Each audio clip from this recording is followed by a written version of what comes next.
이제 성탄절을 앞둔 대림절 네 번째 주일입니다. 오늘 교회력에 따른 성서 일과가 제시한 복음 말씀은 우리가 방금 전에 읽었던 누가복음 1장 39절로 55절입니다.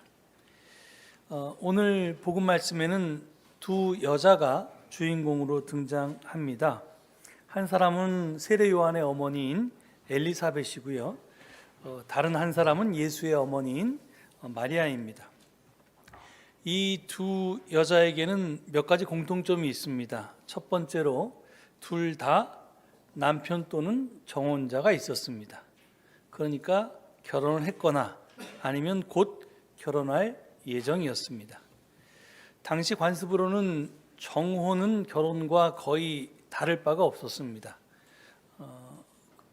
그리고 특히 이제 의무에서 그랬는데요. 순결 의무를 지켜야 한다는 데 있어서는 특히 결혼과 다를 바가 없었습니다. 두 번째, 두 사람은 모두 임신 중이었습니다. 그러니까 태중에 새 생명을 잉태하고 있었던 것입니다. 임신과 출산은 예나 지금이나 어렵고 힘들고 위험한 일이지만 굉장히 복된 일입니다.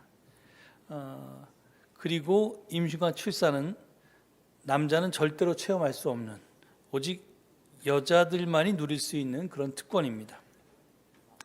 세 번째, 이 두 여인에게 임신 소식을 제일 먼저 알려준 이는, 정확하게 말하면 이 두 여인의 임신 소식입니다. 당연히 의사 선생님은 아니고요. 또 자기네들이 스스로 알아차린 것도 아니고요. 남이 가르쳐준 것도 아니고 천사 가브리엘이 가르쳐줬습니다.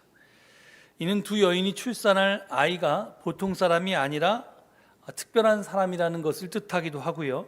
그리고 두 여인의 임신이 평범하지 않고 특별했다는 뜻이기도 합니다. 사실상 엘리사벳은 나이가 많아서 임신할 수 없는 여자였고 마리아는 처녀이기 때문에 임신할 수 없는 상태였습니다. 그러니까 이 두 여자 모두 불가능한 임신을 했던 것입니다. 이 세 번째 공통점은 둘의 차이점으로 이어집니다. 이 둘 다 불가능한 임신을 했지만 엘리사벳의 임신은 축복받을 일이었고 마리아의 임신은 그렇지 않았습니다. 행복한 일이 아니라 불행한 일이었고 또 축복이 아닌 저주, 축하가 아닌 비난받을 일이었습니다. 아니 어쩌면 죽임을 당할 수도 있는 일이었습니다. 왜냐하면 마리아의 태중에 있는 아이는 정혼자 요셉의 아이가 아니었기 때문에 그렇습니다. 또 다른 차이점은 둘 다 임신 소식을 천사 가브리엘에게서 들었지만 세례 요한의 경우는 어머니 엘리사벳이 아니라 아버지 사가랴가 들었고 예수의 경우는 아버지 요셉이 아니라 어머니 마리아가 들었다는 차이가 있습니다. 이는 누가복음에 따를 때 그렇습니다. 이와 달리 마태복음은 천사가 요셉의 아버지 천사가 이제 이 요한의 아버지 요셉에게 나타난 것으로 되어 있습니다. 아니 요한의 아버지가 아니라 예수의 아버지요. 마리아의 정혼자 요셉에게 나타난 것으로 되어 있습니다. 그러니까 두 복음서가 누가복음은 마리아에게 그리고 마태복음은 요셉에게 나타난 것으로 되어 있는 것은 나름대로의 이제 그 복음서가 전하고자 하는 메시지 때문에 그렇습니다. 누가복음은 제사장 사가랴가 천사 가브리엘에게서 아내 엘리사벳이 아들을 낳을 것이라는 수태고지를 받은 것이 본인이 속한 이 아비야라고 하는 조가 차례가 되어서 제사장 직분을 담당했을 때 마침 이 사가랴가 제비 뽑혀서 성소에 들어가서 분향할 때였습니다. 그러니까 이제 사가랴가 제사장이었는데 이제 이게 돌아가면서 순번을 정해서 이제 매일 여러 차례 제사가 있고 또 그것이 반복되니까 여러 조로 나뉘어서 이제 순번제로 근무를 했는데 순번을 맡았고 그리고 여러 제사장 중에서 제비를 뽑아서 그날 당번 중에서 한 사람만 이제 성소에 들어갈 수 있었는데 그때 사가랴가 들어갔다는 겁니다. 마침 그때 천사가 분향하는 제단 오른쪽에 서서 이렇게 말합니다. 여기 보면 사가랴야 두려워하지 말아라. 내 간구를 주님께서 들어주셨다. 내 아내 엘리사벳이 너에게 아들을 낳아줄 것이니 그 이름을 요한이라고 하여라. 그 아들은 내게 기쁨과 즐거움이 되고 많은 사람이 그의 출생을 기뻐할 것이다. 이렇게 고지를 해줍니다. 그런데 이 말을 들은 사가랴는 엉뚱한 반응을 합니다. 여기 보면 오늘 성경 본문 바로 직전에 18절에 보면 어떻게 그것을 알겠습니까? 나는 늙은 사람이요 내 아내도 나이가 많으니 말입니다. 이렇게 대답합니다.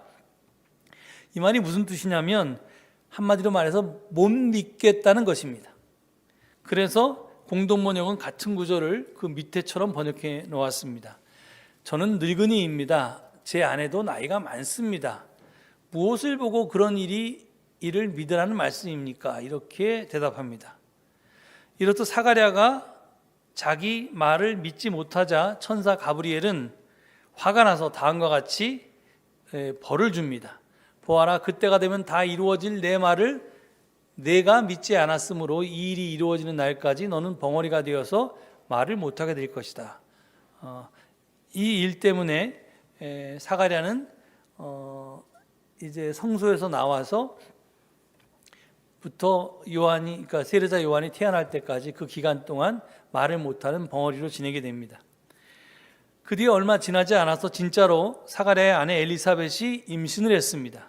그리고 6달 후에, 그로부터 6달 후에 천사 가브리엘은 이번에는 갈릴리 지방의 나사렛 동네로 요셉의 정혼자인 마리아를 찾아가서 이렇게 말합니다. 두려워하지 말아라 마리아야, 그대는 하나님의 은혜를 입었다. 보아라, 그대가 잉태하여 아들을 낳을 터이니 그의 이름을 예수라고 하여라.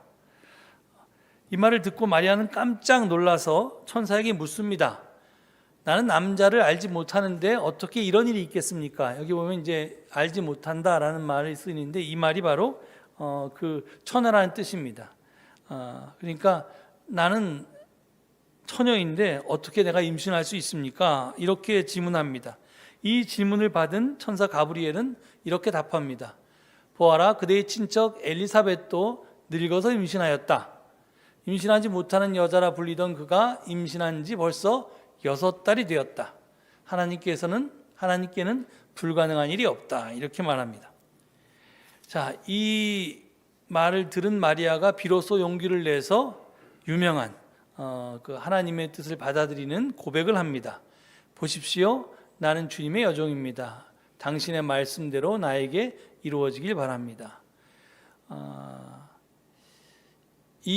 이제까지의 이야기를 살펴보면 세례자 요한의 아버지 사가랴는 천사의 수태고지가 기쁜 소식이었음에도 불구하고 믿지를 않았습니다.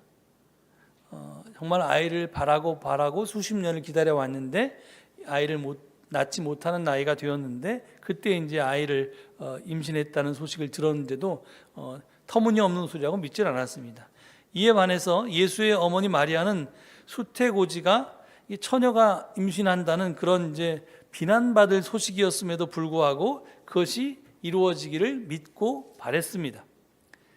누가복음의 저자는 이것을 극명하게 대조하고자 세례자 요한의 어머니 엘리사벳이 아니라 아버지 사가랴가 수태고지를 받은 것으로 서술하고 있는 것입니다. 여러분, 그 부부 남편인 사가랴와 엘리사벳의 차이점이 뭘까요?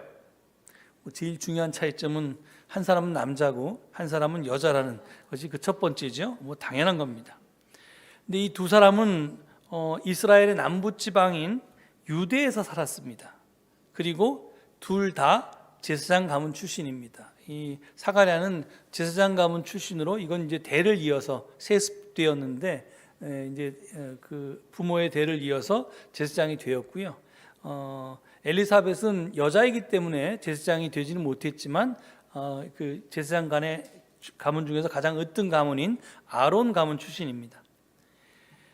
그런데 이 유대 지방에 살던 제사장 가문이 결혼해서 이루어진 이 부부, 그러니까 아마 뭐 그 당시에 사회를 보면 좀 상류층이나 뭐 이런 집안이었을 텐데 이 집안에 자녀가 없었습니다. 부부 사이에 자녀가 없었을 때 그 잘못은 온전히 아내의 몫이었습니다. 뭐 지금처럼 과학이 발달하지 않았으니까 남편이나 아내 중에 누가 불임의 원인인가 이것을 밝혀낼 수도 없었고, 그냥 이제 온통 이제 보통 이렇게 아내 몫으로 그게 돌아왔습니다. 여러분 잘 아는 것처럼 성서에는 자녀 없는 부부가 여러 명 등장합니다. 우리가 잘 아는 아브라함과 사라가 그렇고요. 그리고 엘가나와 한나가 그렇습니다. 당시에 불임은 하나님의 벌이나 아니면 하나님의 은혜가 특히 여성에게 없는 것으로 여겨졌습니다. 그래서 사라는 뭐라고 고백하냐면 주님께서 나에게 아이를 가지지 못하게 하신다라고 이렇게 고백합니다. 자기가 이렇게 아이를 출산하지 못하는 것은 하나님이 나에게 아이를 가지지 못하게 하셨기 때문이다. 이렇게 얘기하면서 이제 시바지 하갈을 그 남편에게 들여보냅니다. 그런데 그 하갈이 임신한 후에 자기의 여주인을 깔보았다라고 되어 있고요. 그래서 사라는 고통받고 멸시받았다고 그렇게 서술되어 있습니다. 그러니까 이게 뭐 아이를 못 낳는 여인은 본처라도 아무런 힘도 없고 이게 이 정말 하찮은 여종에게 그렇게 업신여김을 받고 멸시를 받을 만큼 그러한 처지로 전락한다는 것을 알 수 있습니다. 한나의 경우도 그랬습니다. 주님께서 한나의 태를 닫아 놓으셨다 이렇게 성서는 말하고 있고요. 그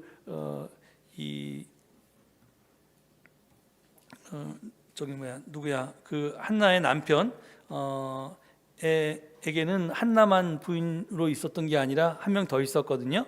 엘가나의 다른 아내인 아내가 이름이 브린나인데, 브린나가 이제 자기는 아이를 많이 낳고 한나는 낳지 못하니까 한나를 괴롭히고 업신여겼다고 성서는 서술하고 있습니다. 그러니까 자기 신분이 뭐였든 아니면 남편이 자기를 사랑하든 안 하든 상관없이 아이를 못 낳는 여자는 비천한 처지에 놓여 있게 되었던 것입니다. 그래서 엘리사벳은 늙음하게 임신하고 숨어 살았습니다. 그리고 이렇게 고백하고 있습니다. 거기 보면 누가복음 1장 25절에 보면 주님께서 나를 돌아보셔서 사람들에게 당하는 내 부끄러움을 없이 해주시던 날에 나에게 이런 일을 베풀어 주셨다. 이렇게 얘기합니다. 근데 카톨릭 세번역을 보면 이렇게 좀 약간 다른 뉘앙스로 번역하는데요. 내가 사람들 사이에서 겪어야 했던 치욕을 없애주시려고 주님께서 굽어보시어 나에게 이 일을 해주셨구나. 이렇게 고백합니다. 그러니까 이제 늙음하게 아이를 가질 수 없는 나이에 아이를 가져서 숨어 지냈는데 그러면서도 속으로는 굉장히 기뻐했다는 얘기입니다. 그리고 아기가 없이 지냈던 지난 세월이 부끄러움이었고 치욕이었다라고 표현합니다. 그러니까 이 사가랴와 엘리사벳의 두 번째 차이점은 뭐냐면요, 불임이 여자에게는 부끄러움과 치욕이었다는 것입니다. 여자에게만 그랬다는 겁니다. 여기 지금 성경은 사가랴가 다른 부인이 더 있었는지 없었는지에 대한 이야기는 없습니다. 그런데 뭐 당시에 관습으로 보면 부인이 둘이나 셋이 있을 수 있겠죠. 그러니까 그건 우리가 알지 못한 일입니다. 하여간 이제 혼자 부인이 하나였던 둘이었던 셋이었던 간에 하여간 아이가 없는 그 부부 사이에 아이가 없는 책임은 온전히 아내의 몫이기 때문에 아내가 훨씬 더 어려움을 당하고 힘들었다는 겁니다. 그게 이제 같은 부부에서 남편은 책임에서 면제되고 아내가 모든 책임을 다 진다는 그런 차이가 있습니다. 이에 비해서 마리아는 임신이 부끄러움이며 또 치욕이었을 것입니다. 처녀가 아이를 봬도 할 말은 있다고 하지만 사실은 할 말이 없죠. 이 경우에는 더구나 그 아이가 정혼자인 요셉의 아이가 아니었기에 더 그랬을 것입니다. 율법에 따라서 그 신명기 22장을 보면 이게 이제 잘못되면 이제 죽임을 당할 수도 있는 그런 경우입니다. 도저히 믿을 수 없는 불가능한 사건이 일어났는데 천사 가브리엘이 하나님께는 불가능한 일이 없다. 너는 성령으로 잉태했다. 이렇게 이야기하니까 그러면서 이제 하나님께 불가능한 게 없다라는 예로 친척 엘리사벳이 늙어서 임신한 사실을 예로 들어줍니다. 오늘 본문은 마리아가 진짜 그런가? 이것을 확인하고자 엘리사벳을 찾아간 이야기입니다. 자, 엘리사벳과 마리아는 나이 차이가 클 것입니다. 나이가 많아서 임신할 수 없다고 했으니까 엘리사벳은 최소한 40대 중반 이후의 여성이었을 것입니다. 이에 반해서 마리아는 결혼이 가능한 이제 연령이었기 때문에 그 이팔 청춘, 그러니까 10대 후반이었을 겁니다. 10대 중반, 후반 이렇게. 그러니까 둘 사이의 나이 차이는 적어도 30년 이상입니다. 그런 데서 엘리사벳은 마리아가 왔을 때 내 주님의 어머니라고 깍듯이 예우합니다. 그리고 또한 태중의 아이도 기뻐 뛰어났다라고 그렇게 증언하고 있습니다. 왜 그랬나 하면 마리아가 예수님을 잉태했기 때문입니다. 앞으로 그를 통해서 새 역사가, 새 세상이 펼쳐질 것이기 때문입니다. 하나님의 꿈이 그의 존재를 통해서 역사 안에서 실현될 것이기 때문에 나이가 30살 이상 많은 엘리사벳이 마리아를 예우했고, 그리고 마리아의 태중에 있던 세례자 요한도 뛸듯이 기뻐했다는 겁니다. 당시 마리아는 10대 중반의 한 소녀였지만 우리 신앙의 모범이라고 할 수 있습니다. 앞에서 마리아는 천사 가브리엘의 전가를 듣고 놀라운 고백을 했다고 했습니다. 마리아는 자신을 여종이라고 말했습니다. 그렇지만 이제 여자 종이지만 사람의 종은 아니었습니다. 주님의 종입니다. 그러니까 주님의 일을 위해서라면 나는 무엇으로 사용되어도 좋습니다. 나는 주님의 것이니 주님의 뜻대로 저를 써주십시오. 이게 마리아의 마음이었고 결심이었습니다. 천사 가브리엘의 전갈은 뭐였냐면 하나님의 뜻을 이루기 위해서 하나님은 너의 몸을 필요로 하신다는 것이었습니다. 마리아는 이런 하나님의 뜻 앞에서 자기를 온전히 바쳤습니다.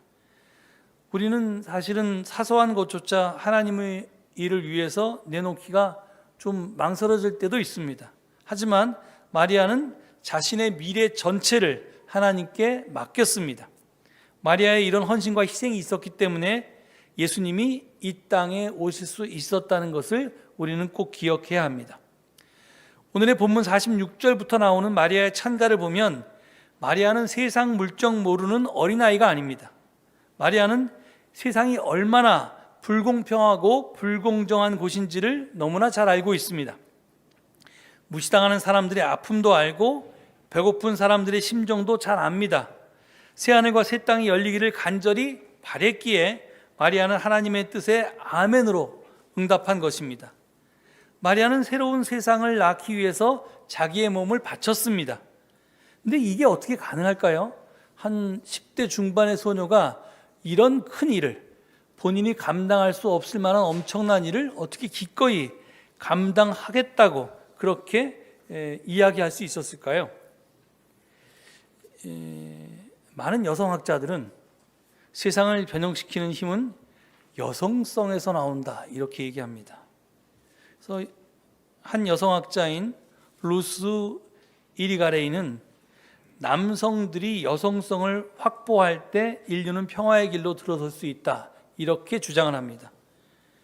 그러면서 그는 여성의 몸이 갖고 있는 특수성에 대해서 이렇게 설명합니다. 여성의 몸은 병이나 거부 반응, 생체 조직의 죽음을 유발하지 않고 자기 안에 생명이 자라도록 관용하는 특수성을 지닌다라고 말합니다.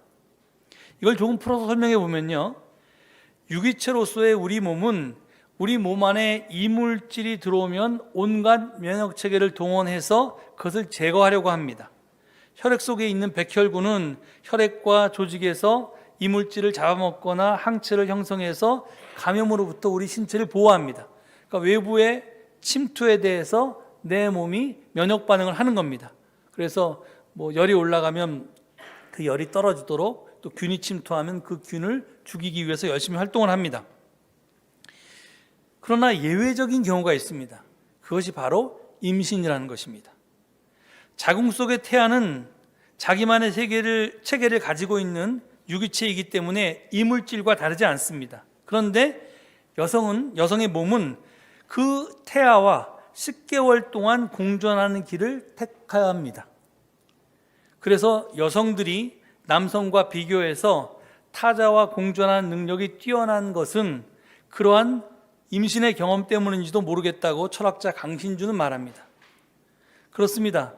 이게 남성과 여성의 차이가 이게 뭐 많은 차이가 있겠지만 그 중에서 가장 특징적인, 남자가 하고 싶어도 절대 못하는 게 임신과 출산인데, 그것 때문에 여성이 훨씬 더 포용적이라는 겁니다. 힘이 최고인 세상을 다른 말로 하면요, 타자들과 함께 어울려 살아가기를 거부하는 세상입니다. 공존과 상생은 힘을 상징하는 남성성의 산물이 아닙니다. 그 반대인 여성성의 산물입니다. 따라서 세상을 변화시키는 힘은 여성성에서 나온다는 말은 진리이고요. 오늘의 주인공 마리아가 바로 그 모델입니다. 여러분, 이게 사실은 폭력적인 저항, 우리가 힘이 세상을 지배할 때 거기에서 짓눌림을 받는 사람들은 나도 힘을 키워서 이 억울한 상태에서 해방되리라, 모면하리라, 극복하리라, 이렇게 생각해서 내가 힘을 키워서 폭력에 대해서 힘이 어느 정도 되면 폭력적으로 저항합니다. 이것이 이제 세상의 이치죠. 그래서 실패하기도 하고 성공하면 내가 이제 지배자가 되기도 하는데, 그렇게 폭력에 맞서서 폭력으로 대응하면 폭력의 연속성이라고 하는 것이 끊어질 수가 없습니다. 그 악순환이 끊어질 수가 없습니다. 계속해서 힘을 가진 자가 최고의 자리에 오르게 되고, 그렇게 힘을 갖지 못한 자는 그 자의 지배를 받게 되어 있습니다. 그러니까 역사는 주인이 바뀌어 왔을 뿐 이 시스템이 바뀐 적이 거의 한 번도 없습니다. 그런데 역사 속에서 이것을 끊으려고 했던 시도가 바로 예수 그리스도의 십자가 사건이라고 제가 말씀드렸죠. 힘에 대해서 힘으로 대항하는 게 아니라 힘에 대해서 사랑으로 이게 대항하는 겁니다. 그러니까 비폭력적으로 저항하는 겁니다. 이게 이제 이 비폭력 저항이 세상을 바꾸는 힘이라고, 폭력의 악순환을 끊는 것이라고 이렇게 신학자들은 이야기합니다. 그런데 세상에서 사실은 이 비폭력 저항의 여러 가지 모델 중에 이번에 우리가 했던 소위 말해서 K 시위가 있잖아요. 그런데 그 K 시위는 가만히 보면 굉장히 여성적입니다. 이 20대, 30대 여성들이 응원봉이라는 걸 가지고 나가서 흔들고요, 노래하고요, 춤추고요. 그리고 또 거기 오는 사람들, 나는 못 갈 때 그 사람들 먹으라고 뭐 커피도 쏘고 또 뭐 밥도 쏘고 하는 것들, 물론 남성들도 있겠지만 많은 여성들이 그 일을 했다고 신문에 나고 있습니다.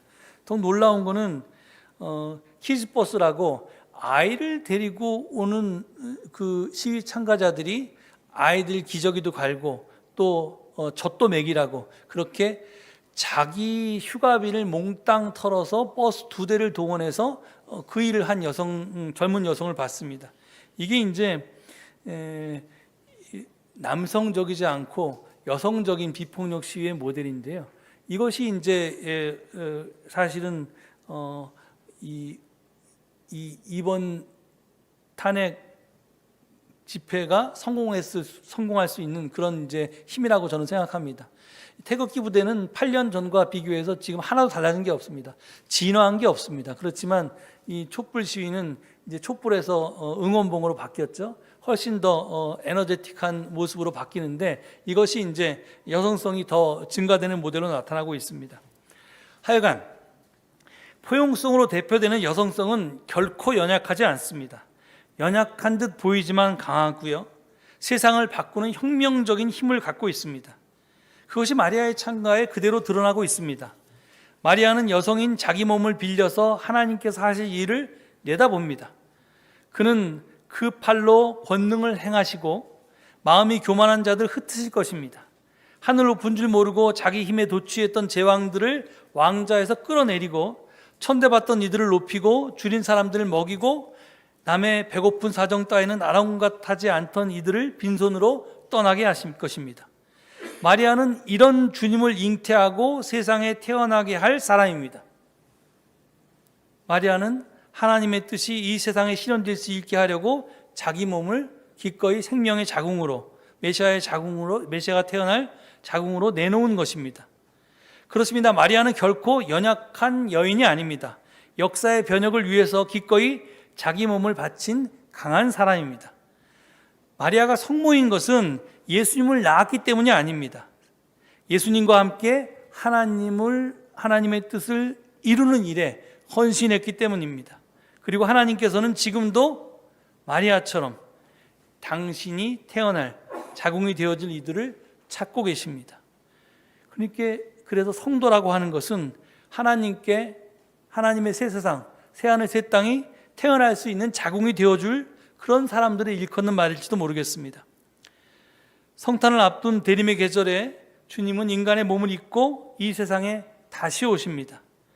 우리에게 주님이 필요하듯이 주님에게도 우리가 필요합니다. 하나님은 우리를 배제한 채 새 세상을 일구려 하시지도 않고 일구시지도 못합니다.